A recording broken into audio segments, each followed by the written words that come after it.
Hello friends, स्वागत है आपका गुरु कृपा स्टेनो क्लासेस में। आज का डिक्टेशन स्टार्ट होगा 5 सेकंड बाद। स्टार्ट। जीवन और मृत्यु इस सृष्टि को संचालित करने के लिए ईश्वरीय व्यवस्था है। विराम। इस धरा के प्रत्येक प्राणी को जन्म और मृत्यु के चक्र से गुजरना पड़ता है। विराम।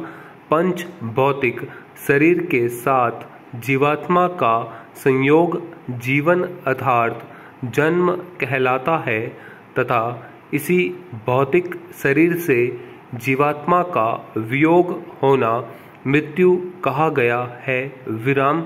हमारे मनीषियों ने जीवन और मृत्यु को इस संसार के मंच पर प्रवेश करने और बाहर जाने का प्रवेश द्वार मात्र माना है। विराम। जीवन के परम लक्ष्य की प्राप्ति के लिए हमें जन्म मरण के सोपानों से गुजरना पड़ता है। विराम। पैरा। शरीर की आंतरिक तथा बाह्य क्रियाओं का रुक जाना ही शास्त्रीय भाषा में मृत्यु कहा गया है। विराम। जब जीवात्मा के इस शरीर के साथ भोग समाप्त हो जाते हैं तो जीवात्मा भौतिक शरीर को त्याग देता है। विराम। जन्म और मृत्यु परमात्मा द्वारा संचालित विधान है। विराम। इस ईश्वरीय विधान के आगे सभी को नतमस्तक होना पड़ता है। विराम। मनुष्य एवं संसार की कोई भी भौतिक शक्ति इन नियमों को नहीं बदल सकती। विराम।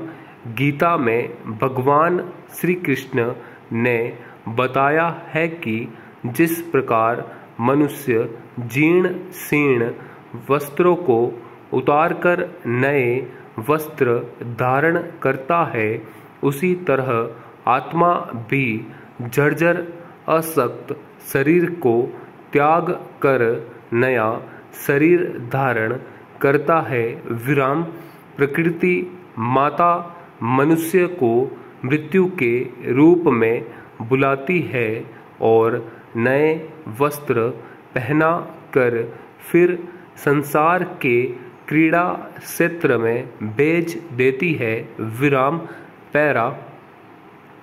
प्रत्येक सांसारिक मनुष्य के लिए अपने आत्मीय प्राणी का वियोग असहनीय होता है क्योंकि उस जीव के प्रति हमारा मानसिक तथा आत्मिक रूप से स्नेह ममता का संबंध होता है।